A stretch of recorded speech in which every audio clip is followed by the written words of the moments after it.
یہ ہے سلطنت عثمانیہ کی کہانی، ایک ایسی خلافت جس نے 600 سال تک دنیا پر حکومت کی، جس کا آغاز ایمان، بہادری اور انصاف سے ہوا، اور انجام سازشوں اور غفلت پر ہوا۔ آئیے جانتے ہیں سلطان عثمان غازی سے لے کر سلطان عبدالحمید ثانی تک کی مختصر داستان۔ مختصر تاریخی خلاصہ: سلطنت عثمانیہ کا آغاز 1299 ء میں ہوا۔ عثمان غازی نے ایک چھوٹی سی ریاست سے خلافت کی بنیاد رکھی۔ سلطان محمد فاتح نے قسطنطنی فتح کیا اور یورپ کو ہلا کر رکھ دیا۔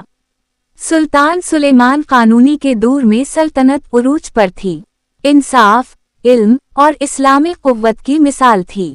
مگر وقت گزرا، حکمران بدلتے گئے، اور آخرکار پہلی جنگ عظیم کے بعد سلطنت ختم کر دی گئی۔